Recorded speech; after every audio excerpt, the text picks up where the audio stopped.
brought their passports. Lou, were you in that town? Were you in that town where they have like the library is half American and half Canadian? No, but they were talking about that. How does that work? I mean, there's a bar like that as well. I don't know. Yeah, Maybe they charge you a cheaper fee to check out the book on the Canadian like, side. can you cross? Yeah, right. What if the Dues are bathroom? cheaper or something. What if the Late bathroom's fees. on the Canada side? You can't use the bathroom if you don't have a passport. I mean, I was about as close to Canada as you can get and still be in the US. And I couldn't get National Public Radio on the way back from Holton, Maine. All I got was like French drag racing. It was a Lundi, c'est toi, c'est toi. yeah, our cell phones kept jumping back and forth to Canadian towers. I hope I don't get a big fat bill. You will. If you have AT&T, I think it's free. Yeah, yeah. AT&T You is have to free turn off for all roam. of North America. I think that's what it is. Yeah, fortunately Jeremy has his ham radio license, and he was able to find the chief of police or retired chief of police and retired fire chief on his ham radio on the same road, and they were telling us the best exits to get off and all that. Not that it really mattered. We probably saved 5 minutes out of 12 hours. Yeah, there were a number of us in Wyoming in 2017 who made that mistake, and 14 and a half hours later made it down to Denver. But there were a few like Tom. I won't mention any names, Tom, but there were a few who actually spent the night. And then for the weeks afterwards, we were bowing down to their brilliance. You got to stay the night. You got to stay the night. It was crazy. Even the next day in Albany, there was traffic. Oh, I'm sure. Yeah. Yeah. That was the lesson I learned in 2017. Do not try to leave. Gary, didn't you say there were more cars in that town you were at? 2.5 times as many that were registered in the whole state of Wyoming? There were more. There were more cars on I-25, which goes between Casper and Denver, than there were cars registered in the state of Wyoming. just to put it in perspective. Yeah, First time in human history. Stop and go traffic out of Jackman, Maine. Yeah. Yeah. That's wild. The airport in Casper handled as many planes on that day as they did in the previous month. Oh, wow. People flew in and flew out. They didn't even leave the airport. Oh, that's right. Yeah, people were I actually remember that. Yeah, a lot of doing small the planes observing. came in. Yeah. Yeah. Yeah. Oh, wow. I forgot about that. Biggest traffic jam in Wyoming history. Although it's probably the only traffic jam in Wyoming history. Really? But it was quite an ordeal. We should have Except for Tom. flown on a little plane, like charter a Beechcraft Banana. There you go. Yeah. Len went up to Vermont as well, and he said that after driving for hours and hours and hours, he was so exhausted that he called Sim at home and had her book him a room. So, because he said he was just totally exhausted, and couldn't go any further. Wow. So that's really a shame. It's lucky he found one. That's great. Yeah. Yeah. And I was talking with one person, they went over into the Canadian side, and then when they came back over, they lost their phone service. Like they never got it back. And now they were out of phone, contact with everyone. So yeah, a couple crazy things happened. Wow. Jeez. Yeah, our hotel was so booked that they couldn't put us up. They had to pay for accommodations at a nearby hotel, which happened to be a luxury hotel. We didn't pay anything for it. In fact, I'm still waiting for the bill because it was like $120 a night, but the hotel we stayed at clearly was more than that. I mean, breakfast was awesome. It was like more like Sunday brunch than breakfast, and it was all free. So if they're not going to pay me, if they're not going to ask for a bill, I'm not going to call them. I'd probably sit tight too. Yeah. But I grew up in South Philly, so that's my learning as a young child growing up in the city. Whenever that happened to me, it was always a downgrade, not an upgrade, you know? Yeah. They always send me across town to some place that didn't have running water or something, you know? Yeah, So right. that's really great. That is So- really great. And now the house in the back. Now that you do mention it, our room, the toilet was clogged up when we got there in our room. Well, TMI. Yeah, well, when we landed in Houston, we got to the car rental, and the car rental gave away our car, and then they wanted to charge us $150 more for an upgrade. that's Oh, crazy. No. So we had to fight with them for a half an hour. But if they didn't move on that, we would have been screwed because there were no cars in Houston. oh wow. So Even around here, there was no car. I mean, we tried to rent a car that day or a couple days beforehand. Everybody was sold out, in the area. It was insane. So you got it resolved, Bill? You're able to Yeah, convince them to give you a car? yeah, I let Caitlin handle it because I would just yell at the person. That's the way to do it.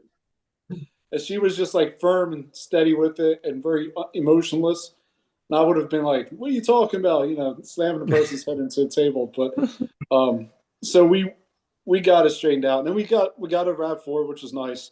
But then we ended up because Texas was a madhouse weather-wise. Like Oh, in the crazy. beginning, it looked like Houston was going to be bad, and then there's a thick wall from Houston down to San Antonio. So we thought about driving 6 hours north to Arkansas because like Paris, Texas area looked like it was going to be good. Yeah. And then the day before, Paris, Texas now was like a no-go, and Arkansas was iffy. So Yeah. we're looking at like south of Dallas, like south and southwest of Dallas. And the wall just kept moving westward. And we went with a spot southwest of Dallas, and we're somehow able to get you need to buy tickets to enter any state park in Texas, and they were all Really? saying sold out. But like the night before, I went on, and I was like, all right, well, if it is sold out, it is sold out. I'm just going to try and see if I can still get tickets to like a day pass into this park. And I went on, and it said sold out everywhere, and I went and I bought a day pass, and I was like, all right. So we got lucky, and the wall was 50-50. It could have gone either way. It could have overtaken our park, or it could have stayed far to the east. And lucky for us, after some morning, the early morning was like spectacular, clear, and then some thick clouds rolled in, and then they just kind of dissipated once we got closer to totality. So we had some thickness, and then once we had totality, it was perfect. And it was kind of like some high clouds here and there, but perfect the rest of the way for another 2 hours, and then clouds roll back in and the storm and stuff. But Oh, wow. yeah, we got lucky. You did. It's amazing how variable it was. We were about an hour northeast of Dallas in a small town, 8,000 people kind of size called Commerce. And the morning was socked in.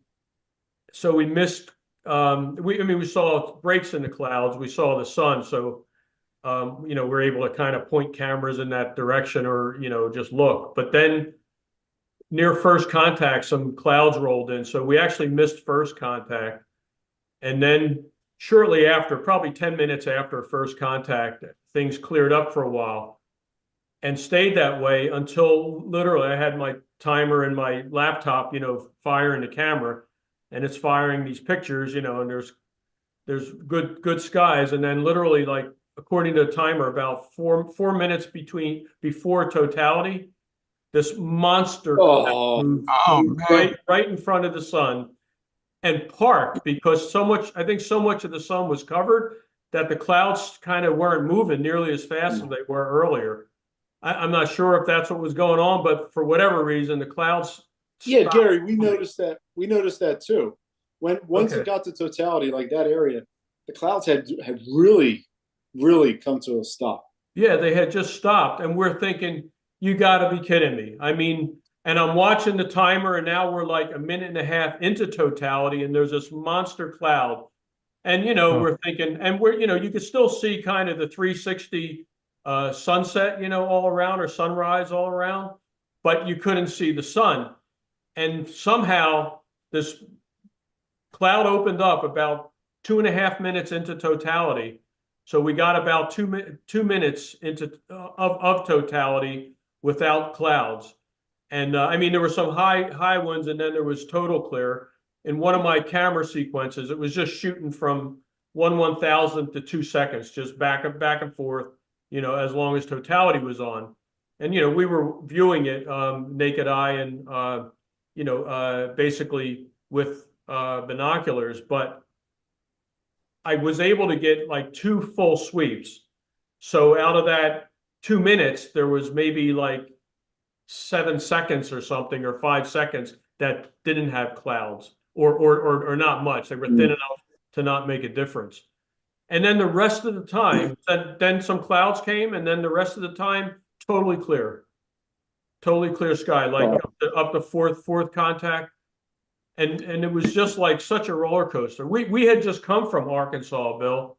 So we were actually thinking of going back, but we had friends there and we were visiting a friend, and it's sort of like, whatever it is, it is. So Yeah. But it was like this, miracle parting of the clouds in just enough time to actually have everyone just hoot and holler and jump up and down and do cartwheels. No, we lucked out. It was Yeah, I knew it was going to be a coin toss, and you could see the cloud line, but we really lucked out, and I'm very grateful for that. You guys saw that beautiful prom that looked like a wishbone? Yep. Yeah. Yeah. That was unbelievably bright. Yeah, wasn't Yeah, it? even color. naked eye. Even naked Yeah, eye. it was Yeah. really bright Just naked did. eye. Yeah. Yeah, we saw Yeah. it naked eye. We were like, what is that? Yeah, well, I mean, I wouldn't know what it was. I zoomed in with the binoculars, then I took the binoculars off, and I looked. Wow, you could actually Yeah. see it. Yeah. Especially towards third contact, where it was getting more uncovered. It was unbelievable how bright it was. I mean, Yeah. it And there was a lot really- of other little ones, but that one was. Yeah, that was Very really odd. impressive. Yeah. How big was that? Do you think, Tom? Like 4 or 5 Earths in diameter? I would say at least in that ballpark. Yeah, that's the ballpark. It was sizable. We had seen it. My son has a little PST. So we looked at before the eclipse started. I was looking just to see what proms are around, to see if anything is going to happen. If we're going to see anything. And that was a pretty nice arch prominence. I was like, oh, that's going to be a pretty good one. But it was much better than I thought. It looked like average type brightness when I was looking through the PST, but when totality came, it was just unbelievably bright. Yeah, that was cool. Yeah, that was the brightest one I've ever saw at an eclipse. As far as naked eye goes, just unbelievable. Yeah. Oh, here's a good one. Here's a good one. You can file this under stupid astrophotography mistakes. Because I set up my equipment and I had a white light solar filter on the telescope. And I'd never photographed the sun before.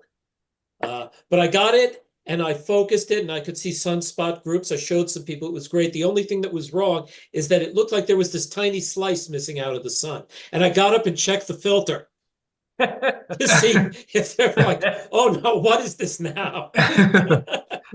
I think that was supposed to be there, Doug. Yeah. Then I said, eat-all. Yeah, that's right. It's all right. We've Doug, all been I there. did something similar. Doug, because I didn't bring my white light filter. I actually got it here a couple days before we left, but I was really thinking I wasn't going to see the sun. So I was like, I don't have a nice way to package this, so I'm just going to leave it here.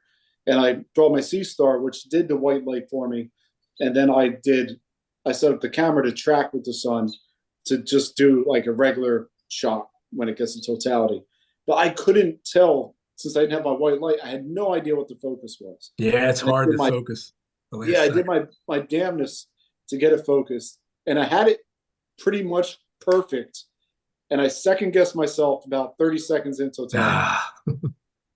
It was pretty amazing. Lewis brought his. I mean, the eclipse was a perfect opportunity for that thing.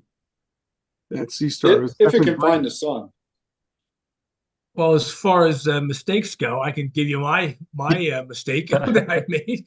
I set it all up. I used this thing called Set NC. It's for Canon cameras. It's free. set the whole sequence up, and I set it in the backyard, and I tried. Everything was good. Put in the exact coordinates to like 6 decimal places of the place I was going to observe, which was an Airbnb that my son had rented close to Geneva on the lake. Well, 72 hours before the eclipse, I found a house about 25 miles south of him, right on Lake Erie. That was beautiful setup. So we ended up observing from the house on the lake, but I forgot to change things. And that 20 Oh. miles equates to about 44 seconds. So, and it's earlier. So the eclipse is coming. My sequence, which was going to start about 10 seconds before second contact, Yeah. is as quiet as can be. Second contact comes, we're 30 seconds in, and then I start firing my real fast 1/2000th of a second shots, like 1/4000th for Bailey's bees and things like that. So everything was off shifted. Then I was taking some longer exposures after the sun had come out. So, but I was doing like what Gary did pretty much. I kind of like skipped around, but I got like because there was a slight bit of high clouds. I basically moved everything one exposure brighter, just so I make sure I got something. Yeah. But I went through a sequence where basically it just fired through a loop and just kept looping through. So I managed to get something, but the diamond ring and the Bailey's beads were not so successful because they just got missed entirely in the beginning and totally burned out at the end because I was still in my sequence. And it just happened that when they came out, I was in the 1 second frame, when you got Bailey's beads coming out. It really brightens up the frame, I'll tell you. But I was still happy. I took so I still got the basic eclipse parts, and I set one thing I was happy with. I tried. I took my little cell phone, and I made a I made a Rube Goldberg type holder for it, just a piece of plywood with three angle brackets that I put foam on, and just slid the camera down that was being held up by the angle brackets. So I could aim it in the sky where the sun was in the upper left, but the ground was all there and the lake and stuff, and just started a movie up about 1 minute before totality, and just let it play to about a minute after totality, and it makes a really cool sequence. It's about 7 minutes, but I shrunk it down to like 32 seconds. But you can clearly see, the whole shadow coming and going. It's really pretty cool, and you can pull individual frames out. And you get some pretty nice wide angle shots. That was so that part of the experiment worked well. Oh, that's cool. Well, I think we have a member meeting coming up next month, right? Are we going to be? Yeah, it's going to be on the eclipse thing. It's going to be a main eclipse page. Tom, I used your strategy of the video for the full eclipse, and then I pulled out the individual frames, and that worked out really well. Yeah, that worked well in Wyoming for me. I try something different this time, just for grins, And yeah, I was happy with it. But the plain video, I just put it in auto, just let it run. Put it on like a 300mm lens with a little tracker, and it just let it record, and then pull out the individual frames. And if you pull out about 50 frames or so, like in the middle, you can go through and stack them and do everything else like you would as though it was a video from like a planetary sequence or something. You can still stack it and sharpen it. Yeah. If you don't change the focus. What program did you use for processing the movie? What's the program on Windows? VLC.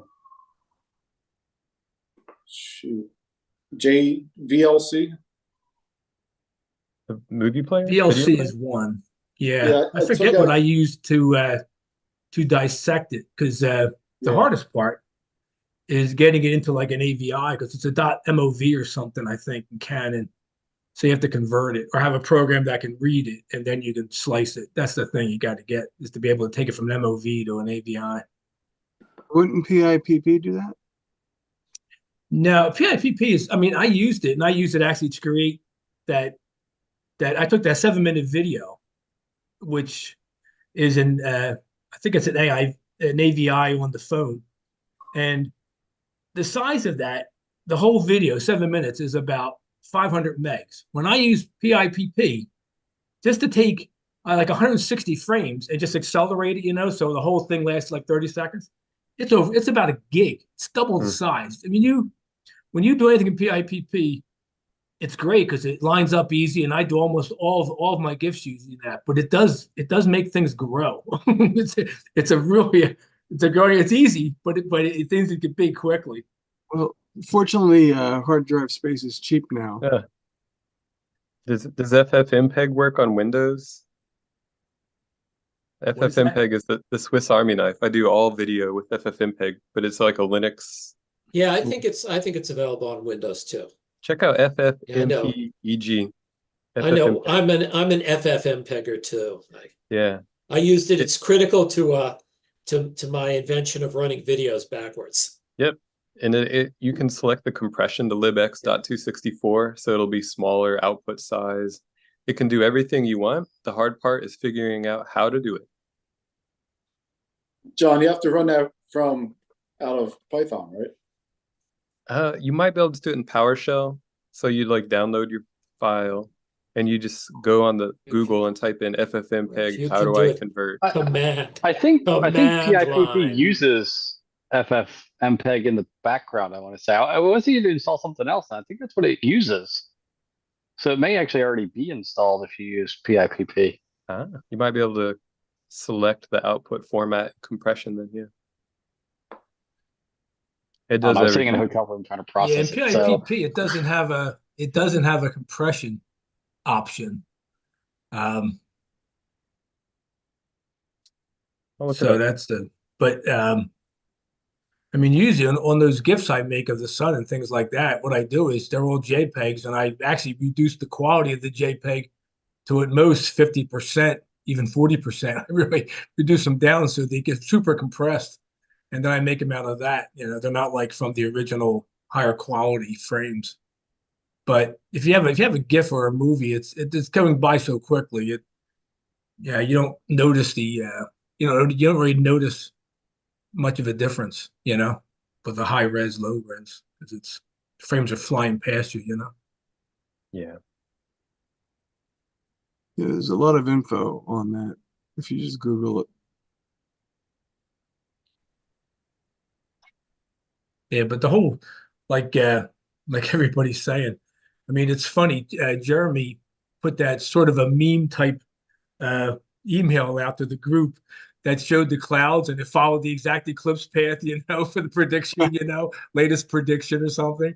And sure enough, the night before, it was just like that. The entire eclipse path was like crap, except for Maine, where Doug was going. Everything else looked really not great. And even in the morning, I was just north of Cleveland, a town called East Lake, about 15 miles north. And in the morning, it ran overnight. Everything was wet. It was still misty out. You couldn't see the edge of the lake. It just kind of faded into the fog. And by 9:30, though, the sun was perfectly clear. There wasn't a cloud in the sky.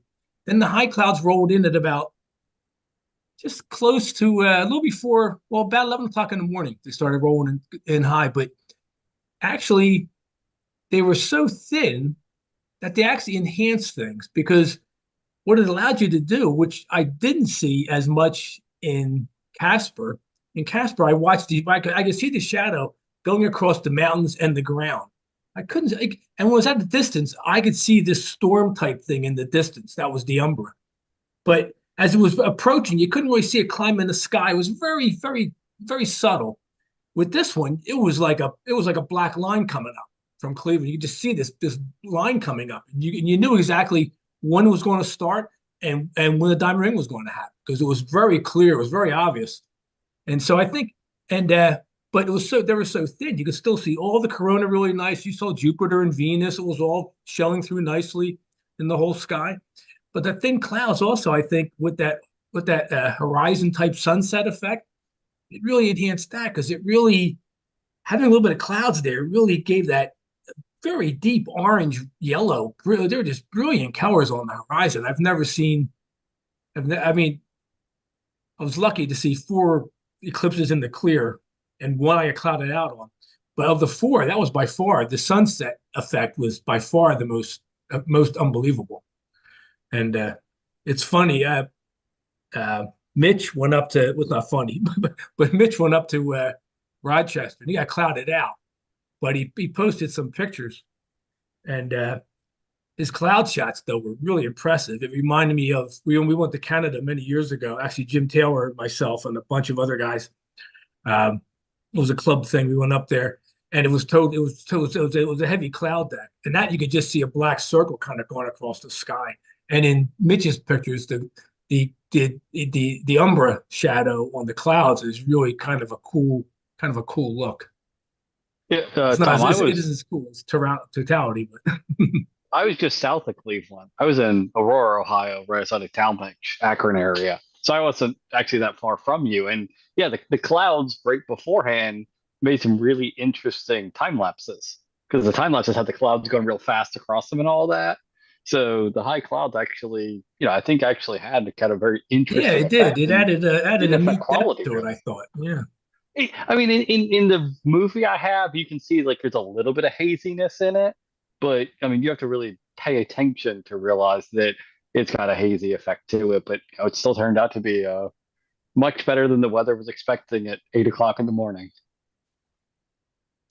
Yeah, one of my buddies was on Lake Ontario and they got clouded out just like everybody else. But he said everybody turned around and went home. But instead, he set up his camera right on the beach and got a beautiful shot of the moon, the shadow, the umbra coming by. He just made something out of nothing. Just because you can't look at the sun directly, you still see the effect. And it was cool because the horizon was, If it's okay with you guys, I'll show the compressed movie. It's 31 seconds, but it's kind of neat to see. Oh yeah, Yeah, you have co-host. Go for it. You see that? Yeah, we see your. Yeah. Okay. This will go pretty quick. 32 seconds. But you can see on the lower right there is the beginning of the umbra cover. You can see the clouds going over and stuff. But as right, It's you clearing see the up. horizon get cool. orange and stuff. There's Venus comes out. Yeah. There's Oh, it. There's wow. all the yellow and stuff. And then as it gets brighter, the camera gets a little better, and you can see the moon yeah. in the eclipse part there and stuff. And you can watch it Yeah. just go right Yeah. over. Very cool. But that's kind of a a quick view of Yeah, the that really shows the impact of the darkness. Yeah. yeah, you can see it just come in. It's pretty wild. It was pretty amazing to see the planets line up on either side of the sun. Yeah. Yeah.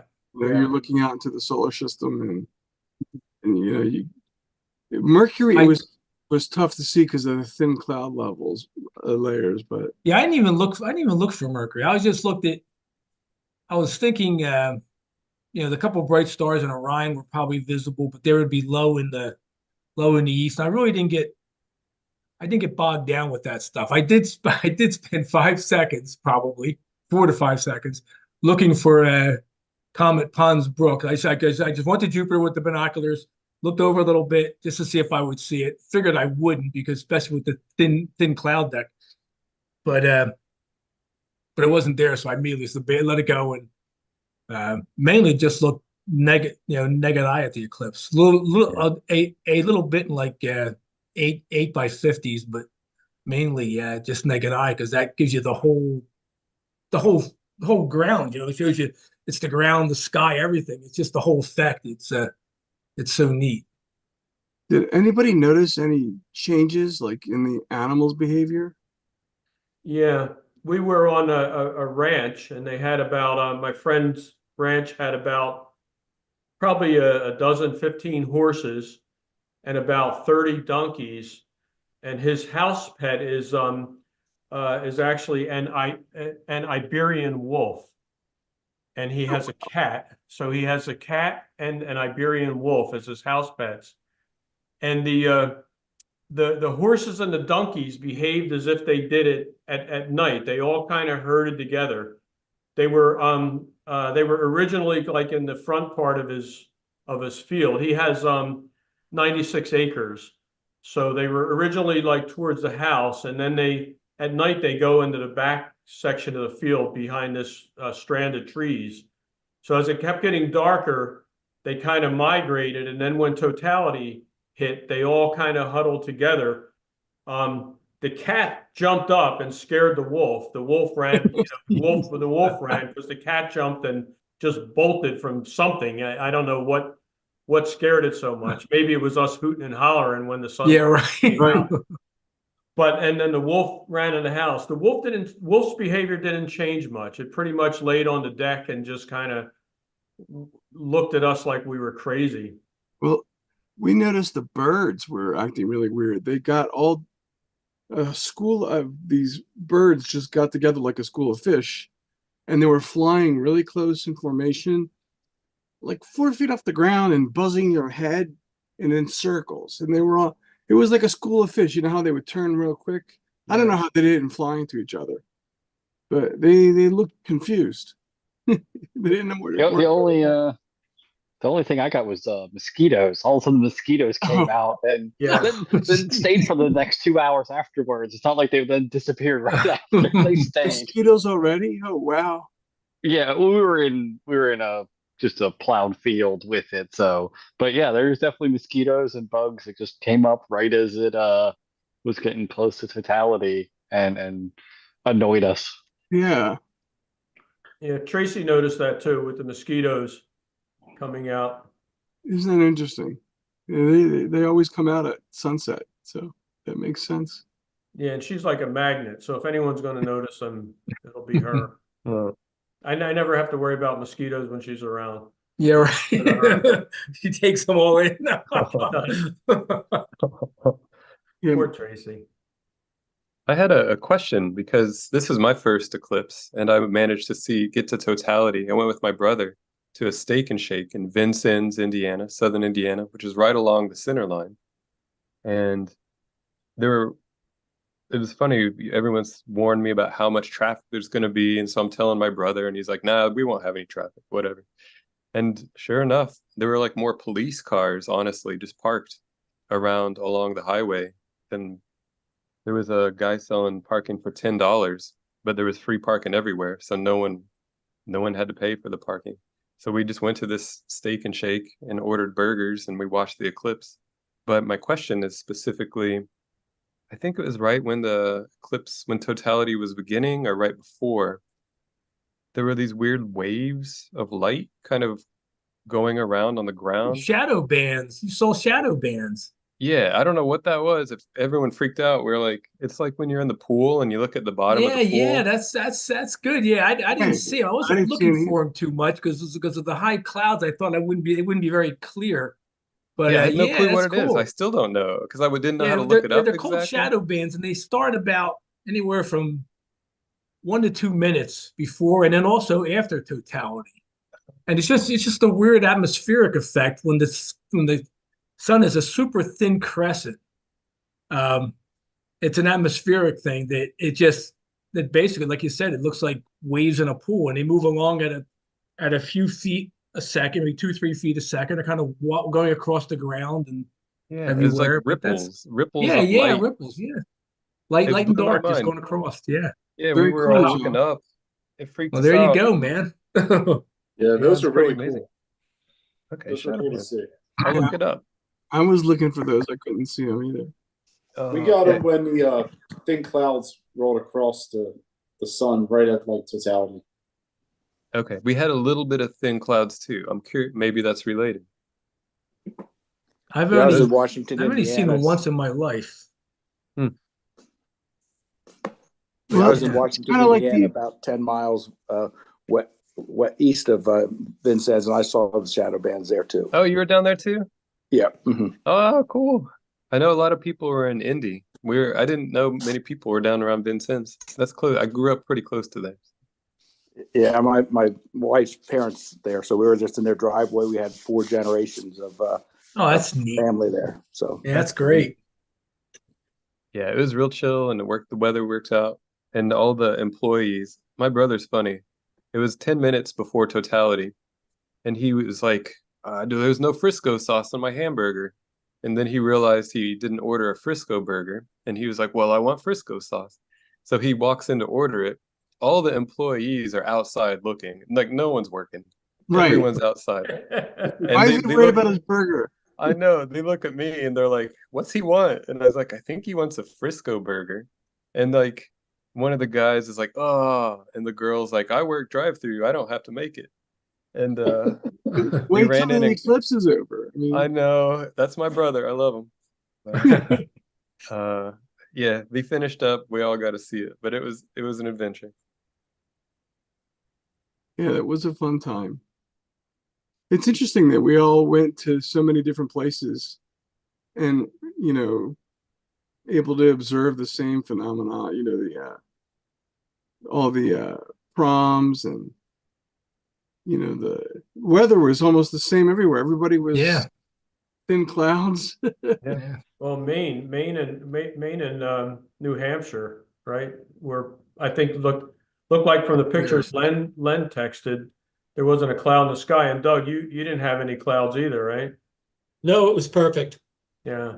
And we had very thin layer of clouds, and they came in right before the eclipse started, right at like first contact, and they hung around for a little while. But you can still look at it with the naked. I mean, there was no questioning it was an eclipse, but it was really weird because the quality of the light changed. Like, Oh yeah. it didn't make sense. Like, it didn't compute. You know, of course, you know the summertime and the wintertime the quality of light's different, but none of it made sense because the sun was so high, you know, and then it was so dim, you The know. air feels thin to me when I start seeing that. It's such a whole different the texture of the light is so different because it's so anemic, you know. It's a Exactly. Yeah. It was messing with me too. Like it's a weird dimness, and you're just like you feel like your vision's messed up with it. You're like it's not supposed to be this color or yeah. this effect on you. Yeah, it's a neat thing. It's something, yeah. You talked about animals and things like that. Well, I have a I guess a 15-month-old grandson, and he was at the eclipse, and my wife was holding him, and she said when totality hit, he just started turning around, looking all over, and when he saw the sun, he just kept staring at it, and she tried to move him a little bit, and totality was going on, and his head would just keep this just stood on the sun the entire time. He was so fascinated by it. It was incredible. She said so much so that when Bailey's Beats came out, he's still watching. He's watching. I mean, he's watching like Diamond Ring and stuff. She had to go and take him under a cover because she was just mesmerized by looking at this thing, you know. But it's pretty interesting. At only 15 months, he recognized this is really weird. Something really weird's going on here, you know. Right. Definitely. Funny thing. It's quite an experience. Yeah, it was worth all the traffic, the driving, the trouble. You know. Oh, it is. Yeah. Well, by the way, what traffic? There was no traffic for me. Oh, shut up. Well, I went to my cousin's house, but we were staying at a hotel about half an hour away. So, like, we got there at my cousin's house at like 9 in the morning. So there was no traffic in the morning. And then we stayed through dinner. So we left their house at like 7, 8 o'clock. And there was just no traffic. Like, it's like a normal day.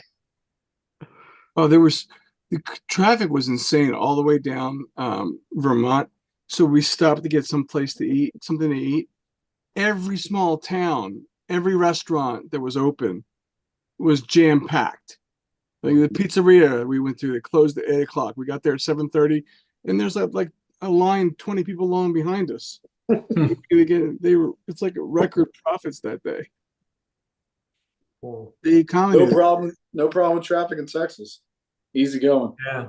I didn't have any problems either, but we didn't go anywhere till the next morning. So, but even friends, there were some friends who stopped by to the ranch and they left. We got something to eat in town. It was pretty much empty. And then they went to Dallas and they didn't hit any traffic going there. So I think I don't know when that's the first time other than being at the airport that I've ever driven around Dallas. We spent 2 days there afterwards. And with their highway system, I mean, there's like major, like this kind of, you know, overpasses every 3 or 4 miles. There's like one. It isn't like one in the city and then you're done. They're just everywhere. So they're probably so used to such high volume that it just doesn't back up. Plus, they didn't have to drive anywhere, right? They were like the people in Yeah, they Dallas. stayed put. Yeah. Yeah, they just walked in their backyard and looked at it. Yeah, I just walked down the end of my driveway. Didn't see the total, but it was still kind of interesting. And it popped in and out of the clouds. It got to whatever the maximum appeared to be, it was going to be, and then that big cloud came in, and that was pretty much it for the rest of the day. It was still fun.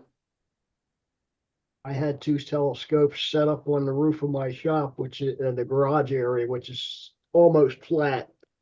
I set everything up the day before, and I left the ASI air run overnight because I polar aligned and everything, the night before. I had the C-Star. I made an adapter shaft for it so that I could mount my C-Star on the tripod that my AVX uses. And we ran into the equatorial, or rather the meridian flip.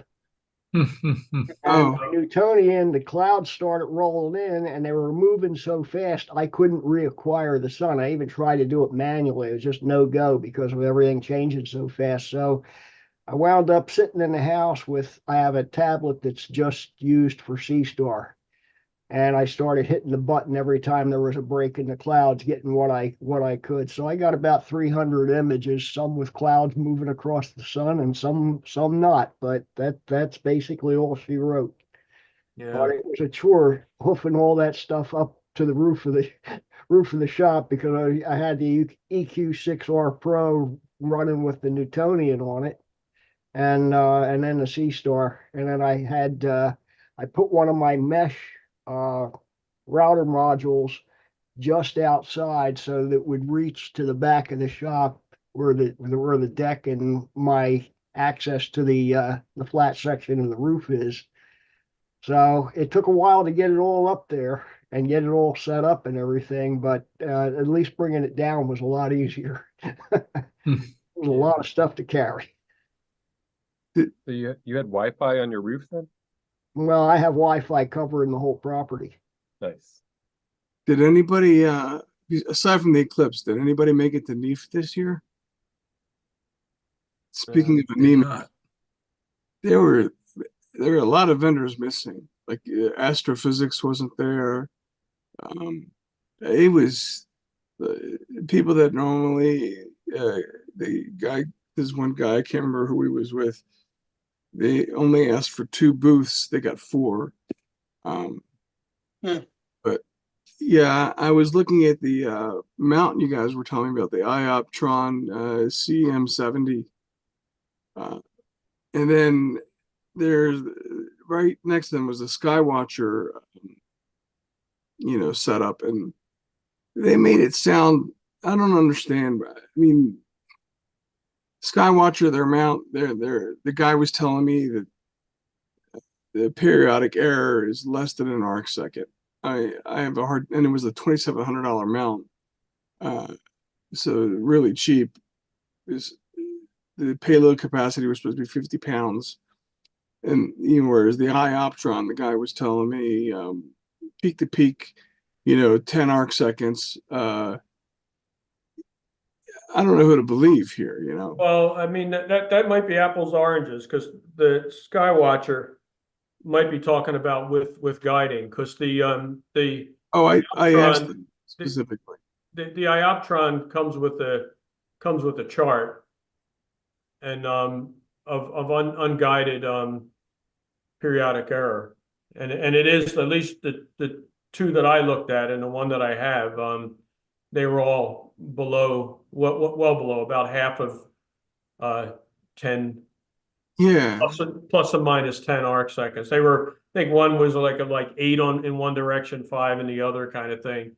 It's pretty hard to believe a mount for that kind of price, almost any kind of price, having less than an arc second unguided. Less than an arc second that's is possible. Need absolute that's coders. exactly. I'm leaning toward the iOptron. Now you can get it with encoders, which makes it even more precise, but If you're going to guide, I don't think you need them. I mean, I if you're agree. not guiding, then certainly, but to spend the extra 1,000 for the encoders or, whatever it costs now. it doesn't make Um, sense.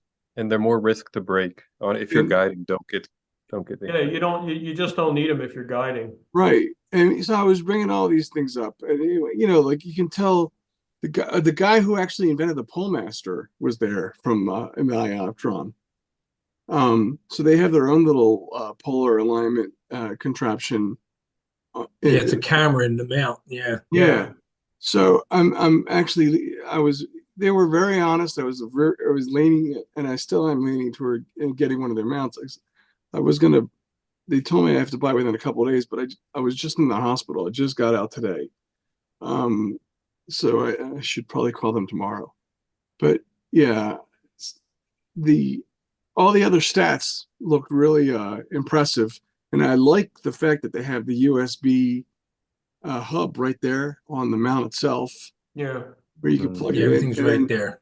Everything, even the power supply, you can plug in your own the camera's power there. Yeah, as stuff goes up to the saddle, it's very convenient. It keeps, I mean, you basically have a wire going up, and then you could wire almost everything. Yeah, there's lots of power ports on those mounts. I mean, Yeah. you can run everything. So, I was going to compare with the astrophysics mount, but they weren't there.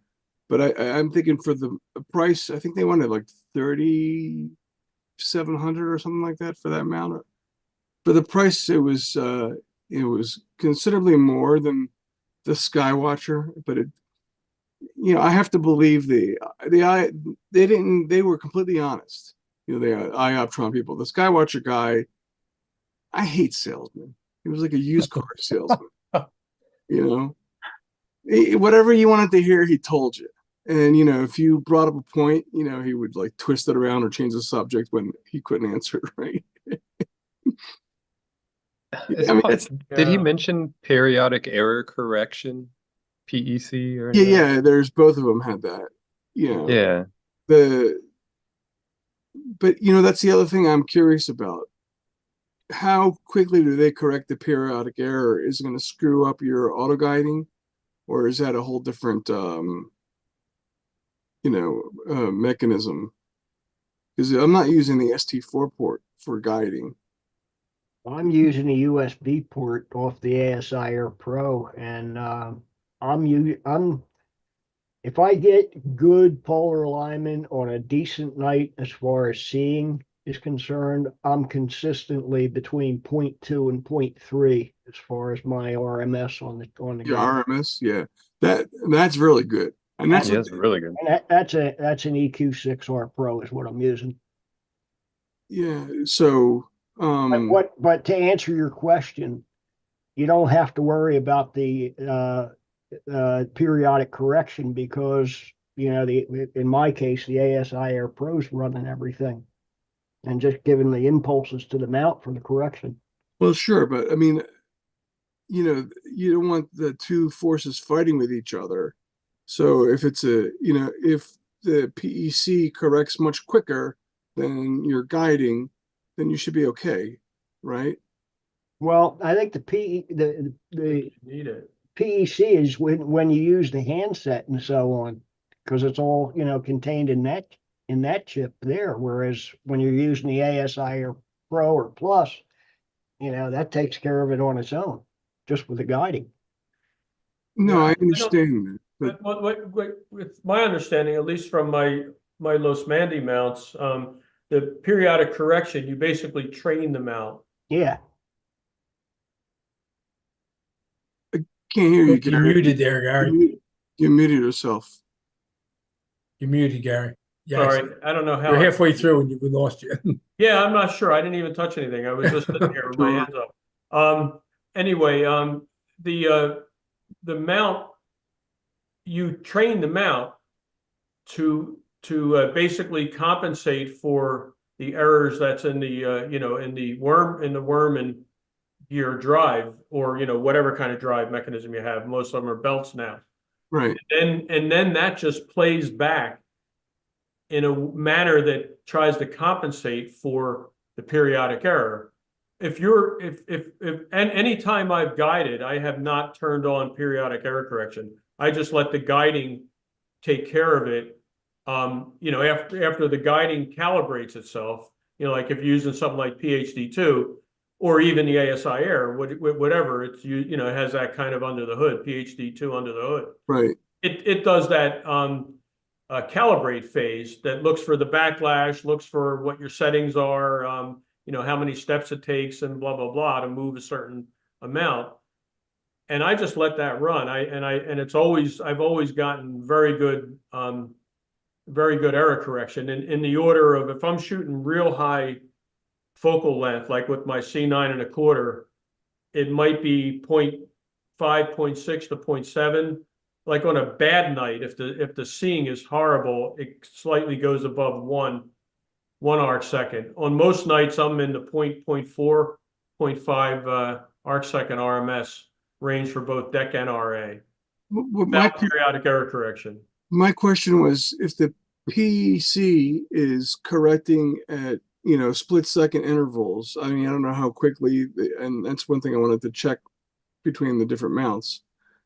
Then it should matter if you leave the PEC on and guide on top of that, because you're guiding every 2 seconds. You're sending an impulse, right? So every 3 seconds. And if this thing is sending 100 signals every I don't know how many, 10 signals a second, that one is not going to interfere. In that way, you might be able to get away with more. I mean, I'm guessing you might be able to get away with better I don't think it's going to work that way. What's that? I don't think it's going to work that way. Well, I mean, because you have to turn PEC on, and as Gary said, it's a recording. Okay. Yeah, you have to record it. Right. I think you run it like several times so you get an average. Exactly. And right. I think it's how quick it records is the okay. If you're using a laptop or an ASI Air, I think it's going to conflict. It's not going to help you. It's probably going to conflict. I don't know. I mean, that's why I'm thinking if it does. I just looked up cloudy nights. And it says auto guiding with or without periodic error correction. And it says that if periodic, this is a person, people's opinion. I didn't read through the thread yet. But basically, if you do have good periodic error correction, it can be helpful because it'll reduce the amount that the guiding has to work in order to point accurately. I think the problem before I had was I was using the ST4 to guide, and at the same time using the PEC, and that confused everything. Yeah, use USB whenever you can. But I think that's what I was trying to figure out, Gary. Yeah, I don't know. This person's saying it's helpful if you set it up correctly. It reduces errors that you need the auto guider to correct. Less work for the guider, smoother overall imaging. He has an Atlas Pro. Has the feature, but he doesn't use it because it's what he gets with auto guiding is kind of good enough. Right. So I guess in theory, probably the answer is yes to your question, but maybe in practice, it might not be worth the benefit might not be worth the effort. What I was also noticing is I was taking another deep dive into PhD2, and I don't know if you guys ever looked at this page, but they have several different types of algorithms it can use for guiding, and one of them is where it looks 10 steps ahead, and it takes the average. So I could see where PEC might be helpful there. The other one is where they use the hysteresis curve to calculate it. And anyway, yeah, I'm wondering, I'm just trying to make a point for the iOptron mount. If it has all this extra capability, it might be worth it to spend an extra $1,000, because it does cost $1,000 more than the other mount. I think you're getting more mount though, right? In terms of load capacity. You're talking CEM That 70, according right? to the has a salesman. 70-pound payload. Not according to the salesman, though, but Well, I who mean, look at believes the him? specs. Don't listen to the salesman. If you think he's a Course. hose bag, I'd I stop like listening that. to him and look at the Hose specs. bag. This one other person, just to your point, Lou, he says he does use it, but only for real long focal lengths. He'll set up his pec accurately, and then he'll use it for real long focal lengths. He feels that it's worth the effort for that, because the guiding doesn't have to chase periodic errors. It just chases non-periodic errors. Right. Okay. So, I mean that's the whole point. Is I use long focal length. I only have the one long focal length scope. And I'm so tired of having these football shaped star. I mean, I have to throw away sometimes 40% of my subs. Are you using off-axis guider or a guide cam or a guide scope? Off axis. And now I'm kicking myself in the ass because the ZWO guy was there, and they're the new 2600 cameras. Oh yeah. Oh yeah. Have an on axis guider on it. Yeah. Like I wish I could return mine and buy that one. yeah. Yeah. And they also just announced that camera, that Duo, with a built-in ASI Air Mini. Oh, really? Yeah. They're taking pre-orders on that Duo camera, 2600 Duo with a built-in ASI Air Mini. So you have everything in one. I mean, you basically hook a camera to your scope and you're done. You know, Gary, how long, like, if you keep waiting for improvements, you'll wait and you never get a camera. Right. Well, I mean, it's the same thing with computers, right? The rule is, when you need one, buy it, maybe buy a little more than you need, and then don't worry about it. Because if you wait and wait and wait, they're always going to be better, right? It's new cells, right? It's the world of marketing, new cells. Right. Yeah. Lou, I'm sure there's somebody else in this club that you can sell your camera to and just buy the new one. Sure. Probably. Sam says the money's not going to spend itself, That's right. Okay, who wants my camera? I mean, I hear John doesn't have a What nice do you camera got? yet, so maybe yeah, he needs right. a better I have the one. same camera you do. I got black and white. That's all the colors I need.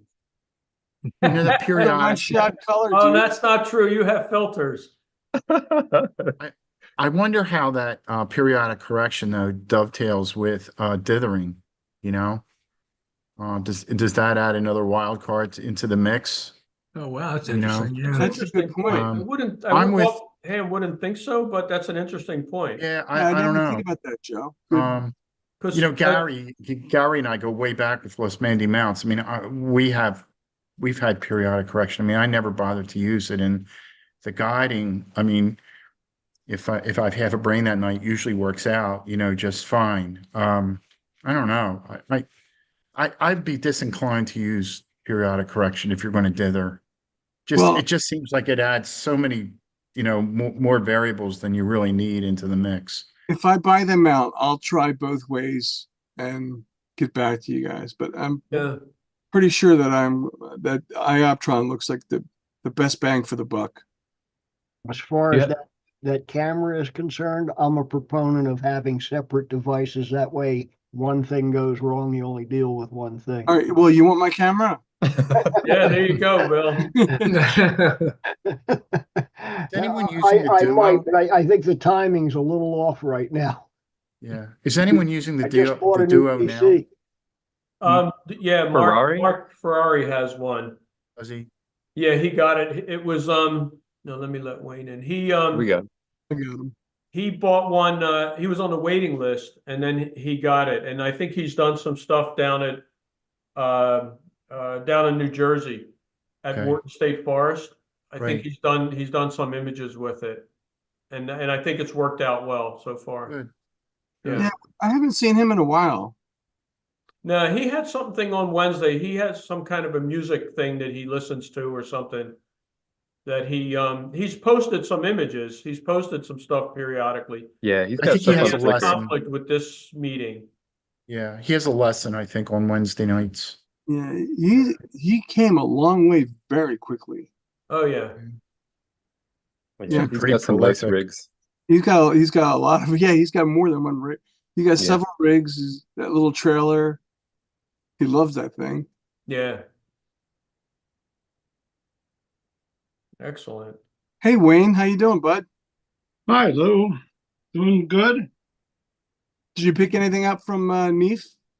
Well, I bought an ASI Air. Oh, that's The, right. Yeah, you mentioned. yeah, I bought the Plus with a large memory, so I have to figure out what that's going to do for me because I'm not doing deep sky imaging, but for planetary and solar imaging, it would be more convenient than using a laptop. So that's the main purchase I made.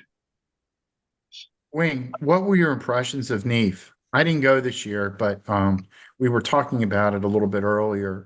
Oh, Um, hey, yeah, I was disappointed at who was not there.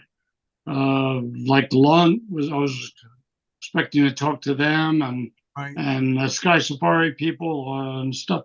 The when my first view of the place looked like the aisles were really wide. He didn't have as many rows, and well, my first impression is we got there around 10:30, and we were the closest park that I've ever been to the place because of the attendance was so weak. This was on Sunday, and I was shocked how small the crowd was. It was very anemic. that's too Yeah, bad. You know, yeah, I was one of the people that went the previous year, and the general consensus with the people I was with was that they were somewhat disappointed. You know, it's got to be hard with them. That was their first year back after COVID, and you know, I'm sure things have yeah, changed in the astronomical community. You know, they probably have, you know, a lot of those vendors have probably been undergoing hard times as well. You right. know, And the speakers on Sunday. I was looking forward to the last speaker about the asteroid recovery, and they canceled him or something happened, and they switched it to Ken Kremer, I think his name is, the guy that has great access to NASA and gets pictures of things that nobody else has access to. And I wasn't going to sit around for his talk. I've heard him several times, and I got the point of his talk. So, and it turns out the talk that we did watch was very much like his talks, but it was his female partner who was doing sewing for the space program, and there was some value to that. I learned about all the uh, pads that they sew and blankets that they sew for different things. I was expecting it to be about spacesuits, but this was a separate group from that. So I learned a little bit from that, um, but I still enjoyed seeing the vendors that I did see, and I had a good long talk with a couple of the people at ZWO, and that's what led me to buy the ASI Air Plus. So Yeah, we were just talking about the ZWO Duo camera. yeah, That was the on-axis Skywing. yeah. Yeah, I had a couple good conversations there with their people, and so that was helpful. But I didn't see Stellar View. So many Yeah, times you know it just occurred to me right now. Like I didn't see them there, and there's so many that I didn't see. maybe it'll be better next year. You know, people were saying it conflicted with the eclipse. I don't know why that had anything to do with it, but Yeah, I don't know. If you already traveled, maybe. Yeah. Yeah, yeah, possibly. Yeah, I mean, I we thought you used. enjoyed, I'm sorry, John, go ahead. No, I was gonna say I thought you used Sharp Cap, Wayne. You gotta hmm maybe not. yeah. Well, I gather if I use SharpCap, that's I still need my laptop for that. Yeah, yeah. And I don't know. Well, I gather there's some kind of real time stacking, live stacking in the ASI Air. Yeah, there is. Yeah, you can do a live view in that. It works quite well, and you can save individual frames. So if you wanted to do post-processing later, you can you have access to the individual fit files. Yeah, how's it work for planetary photography though, Gary? It works fine. I haven't used it. I've only played with it for that. I use fire capture, but I've played with it for that, and it works quite well. It does basically a video stream, Mm-hmm. and you can there's some post-processing tools built into it, or you can just take the file and then bring it into. So you can capture processing in a software. very similar way as fire capture or sharp cap, and Yeah, you can I pull like. the region of interest and Yeah, oh yeah, you can do all that. I like fire capture or sharp cap better just because of the I use like you, Tom, use one of those atmospheric dispersion correctors. yeah, You get the little overlay. They have yeah, right. a tool to help you play with the levers. Yeah. I haven't played with the ASI Air Plus enough, but I don't think they have that in there. I can't If say. you didn't have that little help, I don't know how you would set them, you know.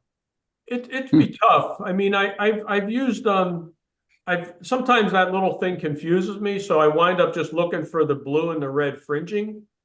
But like Jupiter was so high this year, Oh, you're okay most of the time, yeah, it yeah. didn't seem to matter much anyway. So I think it'd be more usable or more useful when the planets are lower. Yeah. Yeah, I wish I had thought to ask the guys at ZWO about more about my setup because, like, I have an out azimuth mount, I have no guider, no electric focuser, none of those things, and what is it going to do for me? I don't know. It's kind of an impulse buy, and I'm hoping that it's going to be worth it.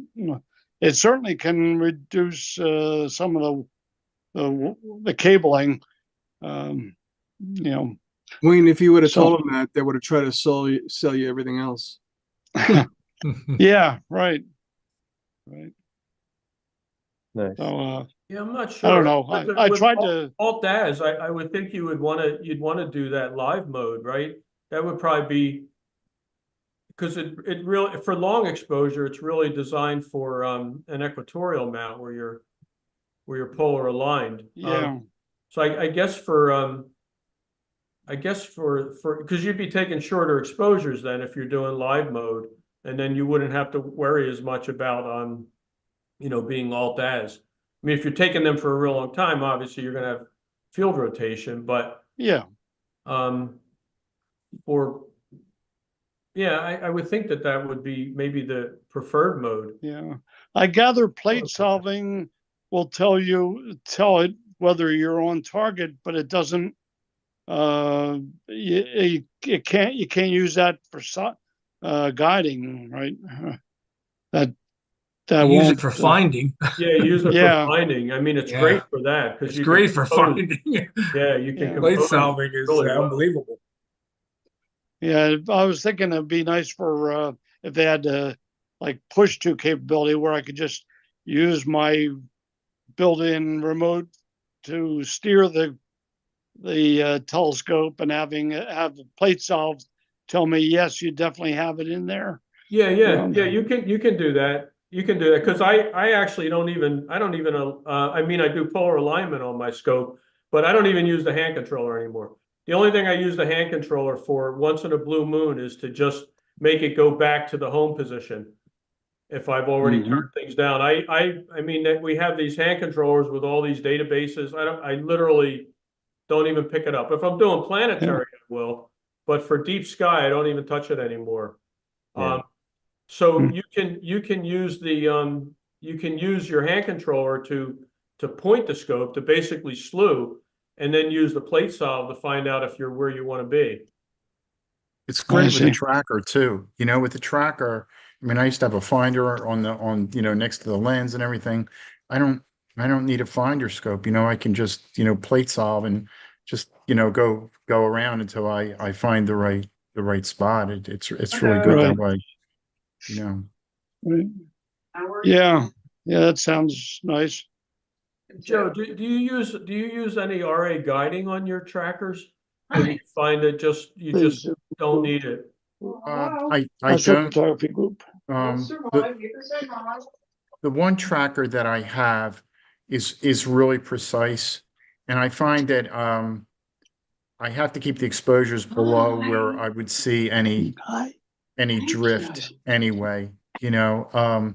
And the other one, the iOptron tracker, if I use that, I usually just use a shorter focal length on that.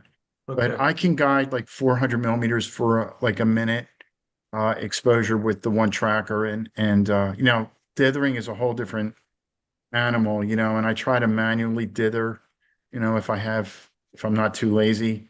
I just try to move it just a little bit, you know, 10 times, say, in an hour. Lazy But is my middle name. How are you manually random? Are you random? well, yeah, I'm trying to do it randomly. Now I'm just teasing. you can guide, you can guide with it. I find that I really don't need to. Yeah. With that one sector tracker that I have, it's pretty precise. Is that the one with the with the long tangent arm Yeah. kind of thing, or? Yeah, that's ultra precise. Ultra precise. It is really great, but you know, in that is the difficulty is that it will only track for about 110 minutes. And then you need to reset it. Which if you're in a really dark sky site, you know, that might be all you need. But you know, if you're in Bortle 7, it's you know, it's a little tricky that way. That's cool. Speaking of trackers, I just saw I think it's iOptron came out with one that's actually a go-to tracker. It actually has dual axis drive. How about that? So that would make you know, as far as finding things, Right. I think it's tethered, you know, you're not tethered, but I mean you Bluetooth to your phone kind of thing or your tablet. Yeah, that's great. That is really great. Yeah, I saw them. I forget what I was looking for. Someone had asked me about trackers, and I was trying to point him in the direction of the of that like either the Sky Tracker or the iOptron flavor, and then I saw that come out. It's a little pricier, but not by much. Yeah. Yeah. Wayne, I think that's a really good addition though. And I think when you live stack with it, I think you're really going to really love the results, you know, for deep sky. It's really great. Not quite as granular as SharpCap in terms of, you know, adjusting color balance and stuff. I mean, I don't see any controls on that. But it is really something. I think you'll really enjoy it. Yeah, I haven't figured out exactly what I'm going to do with it, but Yeah. it's got a lot of capability, and we'll see how it goes. Yeah, that's great. I find the range to be a little bit disappointing. I think it was, you know, I think it was targeted at 30 feet or something like that. And my particular model doesn't really do that, you know. So from that standpoint, it's a little frustrating. But On that during this last version, Joe, I thought sorry? they increased it. I thought I Mark have the thought plus. Yeah, I have the plus, and I think it's supposed to be 30 feet. But my experience has not been that good with it. And I've tried, you know, using a, you know, repeater and everything, and I really haven't gotten excellent results with it. So for the house, I'm still using SharpCap. But up at Cherry Springs, where I might be, who knows, in a tent like 5 feet or 10 feet away, I expect it's going to work just fine. I've used it up at Cherry Springs with, you know, successfully in the past. So I think you can. I've had similar experience, Joe. I did find I have a small repeater, and I found that works quite well. Like I could literally when I was at Yeah. AstroPhotography last November, I had my scope set up. It was a little windy, so I put it behind these kind of like shrubs and small trees that were acting as a wind block. And I was in the van, which is, you know, a sealed metal box basically, Right. 30 feet away with the repeater with no issues. I mean, That's great. it was even downloading at like 10, Yeah. 12 megabits per second. Yeah. Maybe I'm not So using the it repeater might be the way correctly. it's set up. Yeah. And So then, they do have Basically use station mode, although I haven't tried that. They have a station mode with it. I don't know if no, that, I don't even think you need to use that with it. You can yeah. just set it up, the repeater, as uh basically as a range extender for the ASI air. Yeah, that's what I did, and it still was a little bit disappointing. You know, Okay. I have to plaster my nose against the window, basically. have you Okay. guys have you guys seen that now there's a couple of people that make this. It's ideal for Cherry Springs. It's a tent that has a collapsible roof and one version has an extra room. Yeah. But you could well the one guy from Australia was there at NEAF pushing his model. And he wanted $700 for it, but there are other ones that are relatively you know, cheaper, which is great because, you know, when we are set up at Cherry Springs, we put our, you know, the gray cover on our scripts, what, you know, the telegizmo thingy. And then, you know, we go out and do whatever. But this, you know, you could just close the whole tent up. And in case it rains, you know, everything's perfectly protected. Not to mention, you know, it helps to block the wind. Yeah. But you know, That sounds interesting. I think some of these are even available for $500 or less. Yeah. The one that this guy had at NEAF was Got really that. sturdy, which is why he wanted $700. So maybe part of that money was to ship That it. might be something to look at. Yeah. Do you What was remember it? his name? What was it called? Now, you know, I'm so sorry. He's from Australia? That one guy was from Australia, but if you look it up on Google, you know, astronomy tent, there's more than one manufacturer. The original company, I think, was Kendrick out of It Canada. was Kendrick, It yeah. was. And he only you offered them for a few years, and There was one then put up I don't with know what thick happened after poles that. and all, but this was like a regular tent, like with the Right. bent, the tenty poles with the bend, you know, it was just like a regular tent. And the advantage was it would set up in like 10 minutes by, you know, with one person.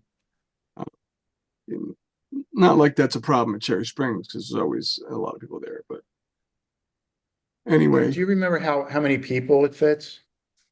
oh, he had different sizes, but the one that he had, um, the scope was in there, and probably if like three other people could fit in there.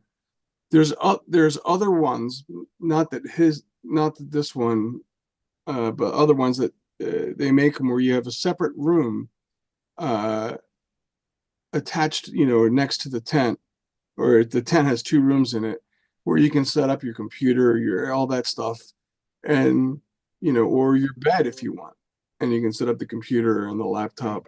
But you could fit at least three air mattresses in there with the telescope in the center, and in this particular one. I'm just wondering in case Ann kicks me out. Yeah, right. You know, I'll Lou, need a did you remote. ask him? Lou, Yeah. did you ask him about the ventilation? Why are you going to be farting in there, Bill? Well, I mean, like a tent essentially becomes Heat. like An just a oven. heat. Yeah, the heat gets really intense.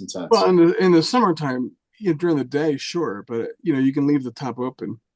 You know, but if you put your telegizmo thing on top of that, you know. But anyway, I'm not feeling so good, so I'm gonna let you guys go. I'll look that thing up, and if I see The you guys on Octans? Friday, Octans tint? Anyway. that may be. If I Feel see you better, guys, Lou. if I see that on Friday, if I see you guys on Friday, I'll text it to you, the link. Cool. All right, Feel guys. better, Lou.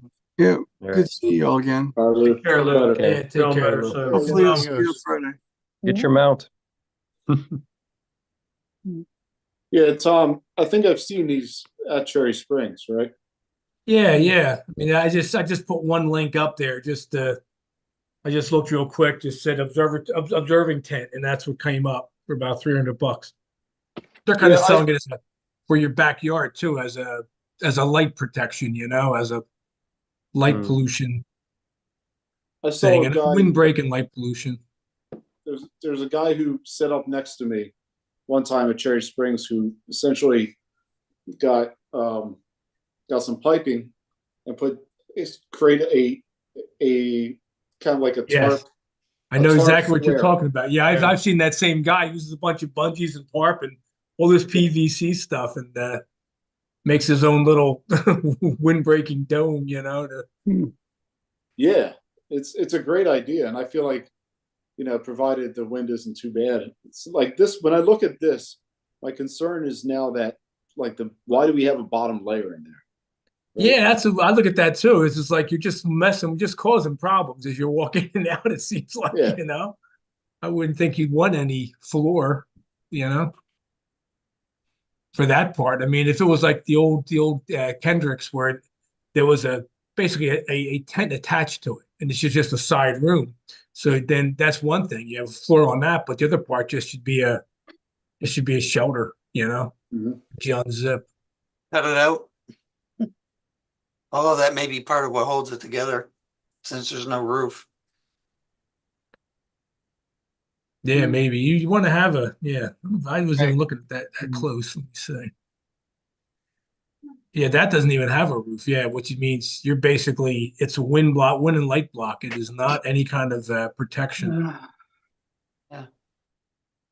But I'm sure there's variations of those kind of things. Probably Yeah. make a variation too, really. But I like that that guy would be set it. up the pipe Yeah, tartan idea. That's a really good one.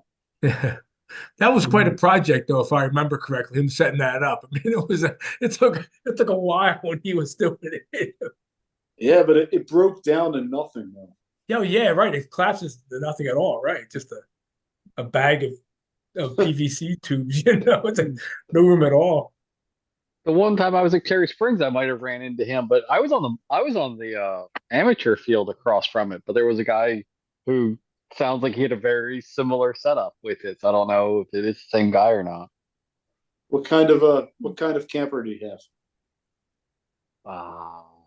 A camper, I can tell you that. Like offhand, I Was don't it know. kind of like a TP type camper, like a Yeah, Planet? it was Yeah. either a teardrop or an A-frame. Yeah, that's the guy. That's what happened there once, and that's who I run into. We've all seen him. He's there a lot, I think. It's a cool setup. Yeah, I I thought remember about his not putting the legs up on my. Oh, go ahead, Bill. well, real fast. Just a little story about it. Like he set everything up, and they started taking pictures, and then him and his son were like hitting the. They were going to bed at about 10 p.m. Got everything going. I just went right to bed. They were exhausted. Yeah, right. Tired him out. I was gonna ask, do you have to really put the legs up all the way on your tripod? Because I try to put my telescope next to the car if it's a little bit breezy, but I wondered if I could just like keep it down near the ground. Well, Yeah, have why you not? seen a C-star telescope? It only has legs that are like 6 inches. Yeah, right. Yeah. Anything for a windbreak, though. Lower's better. Yeah. Even Okay. even the length of your of the counterweight shaft, if you're using an EQ mount with a counterweight. I'm using the AM5 like you. Yeah, so and you don't need a counterweight with your. Correct. I'm like you're right doing- around the limit Yeah, there. so you don't have to worry about that. But I don't. even that for people like I've seen they sell counterweight extensions, so you don't have to buy more weights. You can just put them further away, but that basically creates more wind More of a resistance. sail. It also increases the moment arm. Yeah, Yeah. So the mount has a harder time kind of vibrates more. it's doing its thing. And yeah, exactly. It could vibrate. Frequency. Yeah, I don't know about. Lower's better. The tripods are stronger and you're less prone to wind resistance. You are more prone to possibly light pollution from a headlamp or something, but Yeah, that's true. What about? I don't know if it would get more dew or frost. Sometimes I put a little tarp underneath, but I don't know. I don't think so. Dew's coming from it would top, matter. comes from the sky Yeah, I down. don't think it's not that much of a difference in height. Okay. Yeah. Dew would I might matter. try it. Yeah, if it's breezy, I might just try it. Yeah. Yeah, when I use a tracker, which isn't very often, I always have my tripod on its short legs to keep everything low, Yeah. versus putting it up. It's not a problem, Yeah. It just gives me more stability. Yeah, Okay. as long as you don't have to look through it, Yeah, once you set it up, I have a reticulating screen so I can turn it up. But Right. but yeah, if you're gonna kind of set it up and then walk away, then that's the way to go. Yeah. Or a few short moments where I have like a kneeling pad that I kneel on, get it set up, and then walk away. Yeah. Okay. Yeah, that's where a piece of old like a carpet remnant or one of Yep, the yep. samples. I remember Vince Sheets' wife Laverne did she did interior design and she gave all of us these samples that she would get like carpet samples. And Perfect for kneeling on. that was my kneeling pad for Yeah. many years until like I left it out one time and it got like totally soaked and muddy and everything else. Yeah. Well, it's really more trouble than it's worth. It was pretty beat up at that point. Yeah. Well, rest in peace, huh? Yeah. Yeah, well, thinking of tents reminds me of for the eclipse, I was using one of those lap dome things that we got a whole bunch of years ago. Yep. Where you could put a laptop inside this miniature tent, and it gave me better visibility of them on the monitor for focusing and stuff like that. Yeah, in order to shade the screen. Yeah, they're worth their weight in gold. I used mine for the eclipse just this past trip. And people were saying, I can't believe, like, where did you get that mini tent? It's like because it looks like you could sleep. Yeah, it looks like a little tent. Yeah. Tom, it's just a cat carrier converted. Yeah, it's a pet tent. Yeah. Yeah. Right. Well, I was that's where I've been using it for solar observing mostly because you need the contrast for the Yeah, you have to have screen. something to cover it. You have to have it in the box or something. Yeah. You got to have something. Yeah, you can do Or it else you with a won't cardboard stand. box. Yeah. Yeah. Lou just sent me a text. He said he found the tent. I just linked it. The Octans V2. Yeah. It's the more Thanks, expensive John. one. Yeah. Thank you. Okay. Oh. Oh yeah, I see it. Fancy. Wow. Excuse me. That's really tall.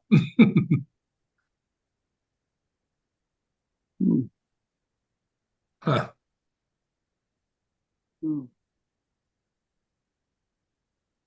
That is tall. Jeez. Yeah. Wow. That's an interesting structure. Hope it's not windy that day. Yeah, really. That's wow. that's good. Straight sides at the top. That's a real wind catcher. Oh boy. Take it down good. Hello, my name's Rennie Mitchell from Star Point Australis, the Octans Portable Observatory. Now, the Octans Portable I feel like if the wind's bad enough to need that, the seeing's probably not super great. You're right. It That's isn't what a I tell planetary myself. night, that's for sure. That's what I tell myself anyway. Yeah. And don't try to shoot anything in Scorpius.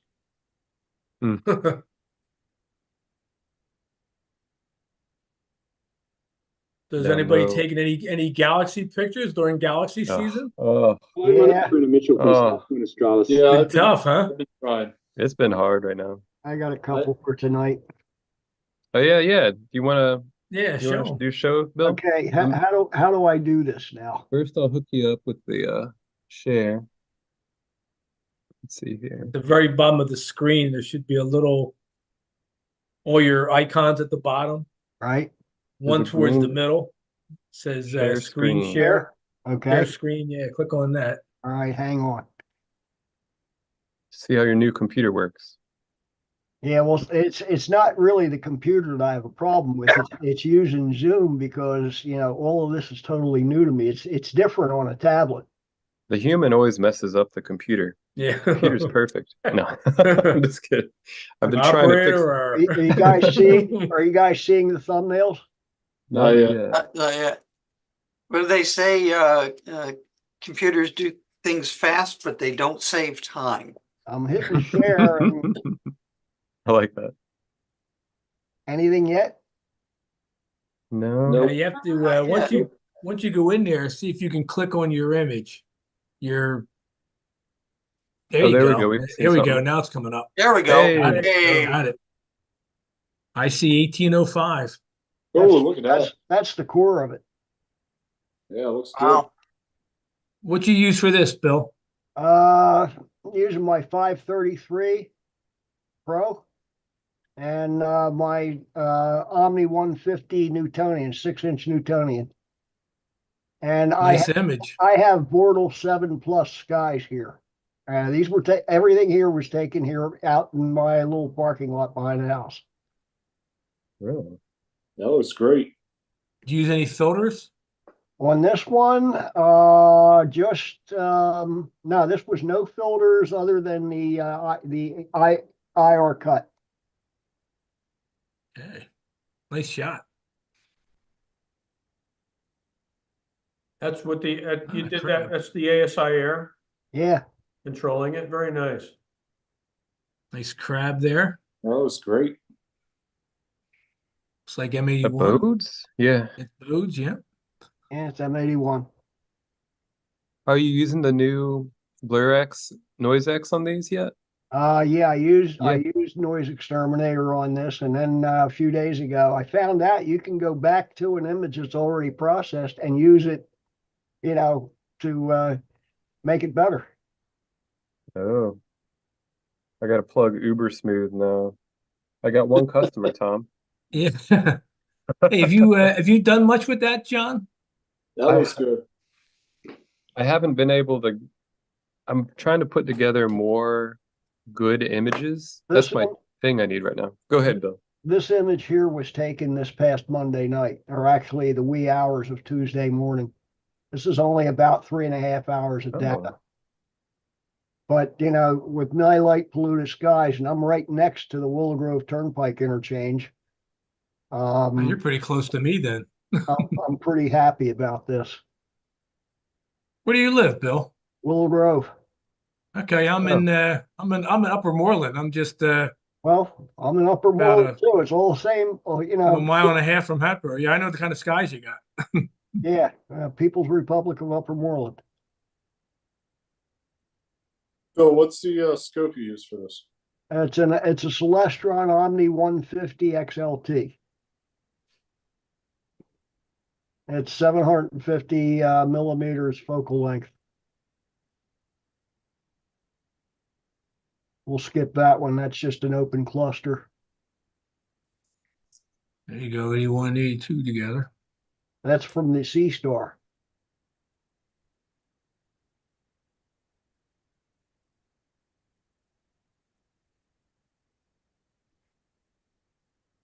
Hey. Flame. I didn't use Blur Exterminator on this one.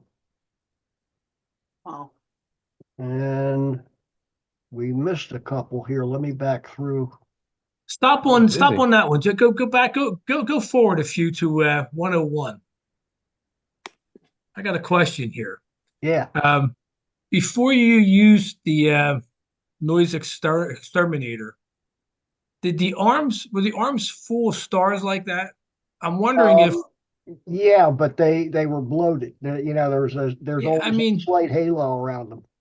yeah, so I mean, Did it make more?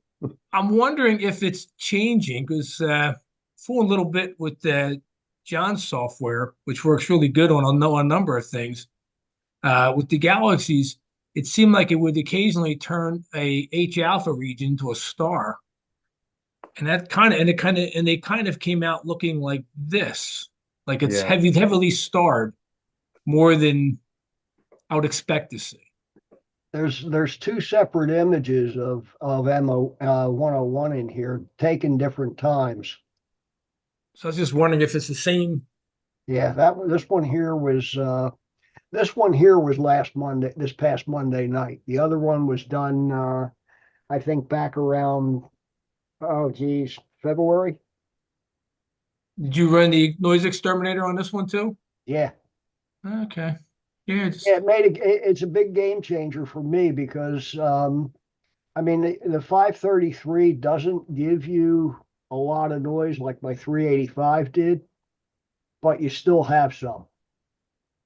And one of these was taken with had darks put in it, and the other one did not. yeah, I fiddled a bit with John's freeware version, shall we say, of Uber Smooth, and that is I really like it on the planets, and I like it on Nebula a lot, and it's pretty close on the galaxies and globs. I don't think it's quite there, but I think he can get it there. I have confidence in him. Yeah. Yeah. I got to get some more training. But the nebulas are just fantastic. I mean, basically, it gives me an image that looks like that took maybe an hour. It looks like I spent 5 hours collecting data. It smooths it all out. I mean, it's just wonderful. For a guy like me who takes shorter exposures, it's like you said, Bill, it's a game changer. Yeah, this is C Star again. Wow, horse head, huh? How long was that exposure? About an hour. Wow, that's pretty good. That crap nebula shot was great too. Yeah, no, it was It really had a lot of color. had a lot of sharp too. Yeah. Yeah, Yeah. well, up until now, I didn't want to show anybody anything because I thought I had a lot of junk. This is great. You know, it seems like I hit this point with Pixin site where it's starting to break open now. Now, how did you process this Sea Star picture, Bill? I did these in Pixin site. Okay, that's what I was wondering if you went through a. Did you stack them or did you just process the final output? I stacked them separately. Nice. I didn't Okay. use the stacking that C Star does. I took all of the subs and I think I stacked one of these with the ASI Air Deep Sky Stacker, and the other one I did with Deep Sky Stacker, not the ASI Studio one. Okay. And these are I think two different processes of the same set of images. Those Sea Stars are amazing. Yeah, Yeah. I'm happy with what it does. The reason I bought it is, you know, as you know, you have a lot of nights where you only have a couple of hours, and it's not worth setting up the big rigs and you know going through all the motions with that. So, you know, I can grab this thing, and like I said, I made this adapter so that it screws onto my AVX tripod, and I have the camera leveler, you know, underneath it, or you know, underneath the Sea Star. You know, I'm set up in 2 minutes, and you know, it's not vibrating around or anything. It's you know, and it fills in those nights where you just have a couple of hours of you know a window. So it's getting a lot of use here. I still need some help um with Pixum site because I've been having hit or miss with The C Star. with plate solving in Pixum site. Oh, And the reason being is because I transferred a ton of files from my laptop to the new PC.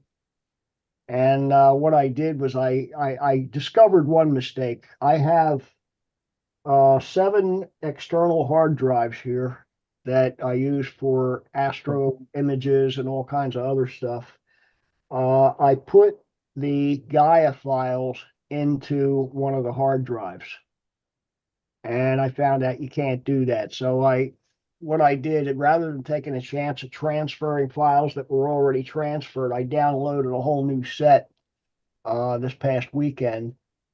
And I'm still having problems with the plate solves, and it depends because, like I said, it's sporadic. I'm not sure whether I have the files plugged in the right places because a lot of times when I do, the image analysis and image solver, it comes up blank. So what I wanted to do is just toss this out where, and I don't want to take up workshop time to get me settled into this new PC, to make sure the files are where they're supposed to be. Because it's frustrating when you go through this multiple times. And I also found that if you denoise the photo first, then the plate solver works better. But the problem is it's out of sync of where it's supposed to be used. So, Well, you can plate solve at any time. I mean, other than, before you calibrate and stuff. I mean, even then you can plate solve on raw images. But one of the first of all, the Gaia database files can be really anywhere. You just have to point to them. And then you just add that. You got to use certain ones with certain processes from what I'm seeing. No, there's the small set and the large set. Right. Right. So if I don't know which ones you downloaded. I have both. Okay, so if you use the large set, you can just point to the directory that they're located in. And it's recommended to not put them in the PixInsight directory because if you do a kernel upgrade of PixInsight, it basically deletes the previous files. And if there's stuff that's in its native directories, like its .bin directory or something, you could lose it. Well, so like my Gaia files, the GAIA files, I just have them on a fast hard drive, external hard drive, and you hit the little settings icon in the plate solve there's a Gaia database process, and you just point to those. Once you point to them, if you don't move them, it'll find them. Okay, what I did with the fresh set is I just set up a folder in the C drive, and put them in there. Yeah, that's fine. In the C partition. The other thing is the APAS file as well. I don't seem to be having problems with that, but like I say, with the plate solve, it's driving me nuts at times, and I've changed nothing. But one thing to watch out with the plate solve, because it can be tricky, is if you go when you're doing a plate solve, there's data that it gets from the header file, from the FITS header file. My recommendation would be to not trust that. Would be to just look up the object. There's a lookup icon, like a little magnifying glass icon. You can search for that object. Right, and I've been doing that. In other words, you get it off for that.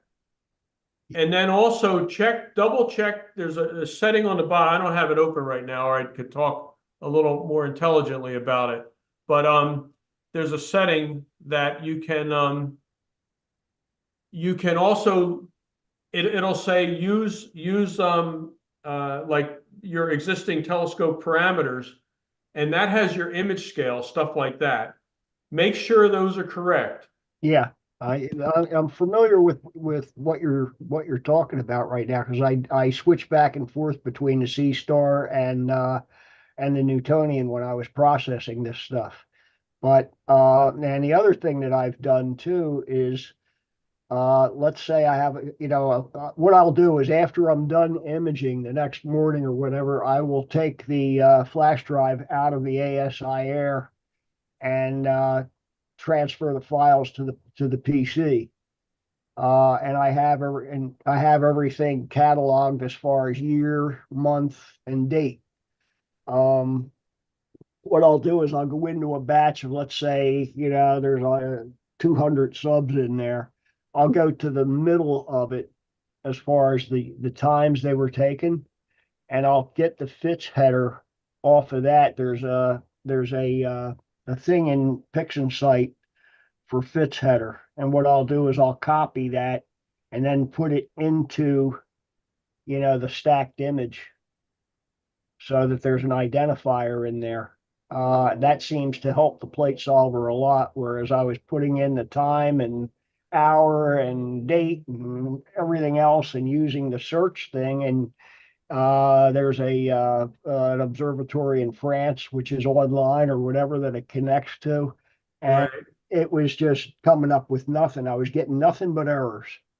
And it was telling me, you could see a whole screen full of stars, and it was telling me it didn't find enough stars, or there was no astronomical value to the image. That kind of stuff is what I'm getting. And I kept getting all these failures. Now, in your GAIA,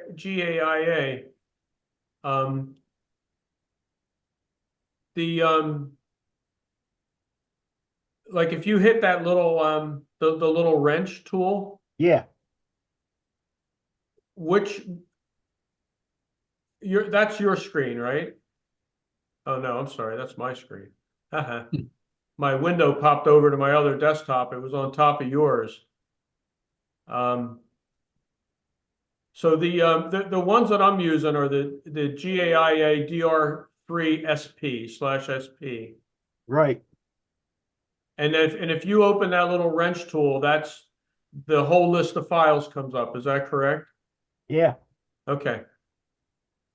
And then on the script for the image analysis for the plate image solver for plate solving, right? You're saying when you hit the search there, it doesn't give you the object? Yeah, a lot of times. Yeah, I would say 50% of the time. I haven't seen that. Well, I mean, there was once I know their server went down, but that happened once in a year and a half. Well, I've been struggling with it ever since I really launched the new PC. And, I didn't have any. The date and time is correct. What's that? The date and time is correct, because that's something. If you open up an image that doesn't have header information in there, that allows it to fill that in, it'll just put like the year 2000. Yeah, well, that basically when you first open up the image solver, it goes right to the year 2000. I have to put everything in manually. Okay, so you are doing that too. Okay. Yeah, I am doing that, and I'm coming up frustrated. When I've noticed though, if I take the header, the Fitz header, in whatever they call it in PixInsight, and take it off one of the subs, and then use the little triangle arrow to put it into the image that I'm processing, that seems to have helped a lot.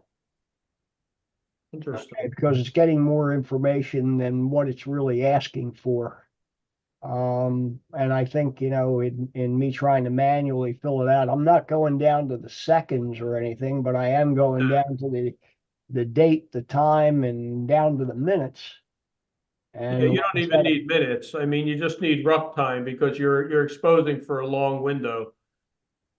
Yeah, and I figured I'd pick the middle because sometimes with 4 hours of imaging, you don't want to be on the ends, like the beginning images or the ending ones. So I was picking a good mean time, so to speak, right smack in the middle.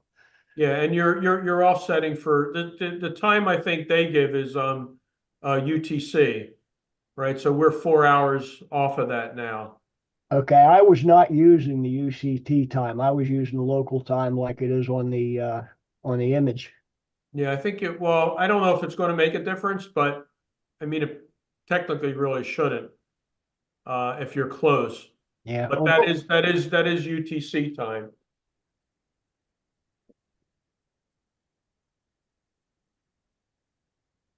What? What's that? Everybody here? Yeah, what just happened? Yeah, did Bill drop?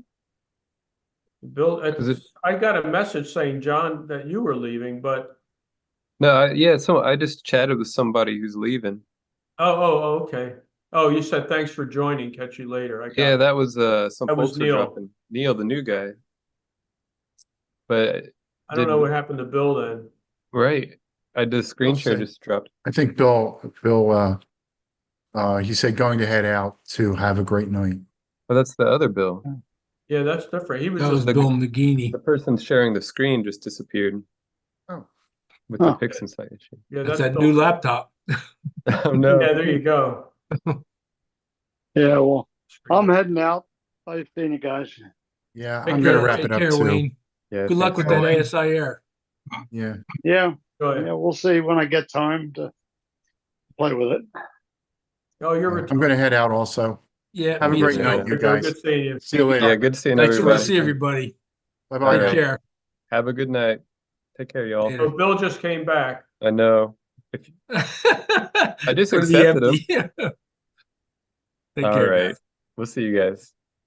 Talk to you later. Okay, we still good? I We're winding down. If you guys want to like Yeah,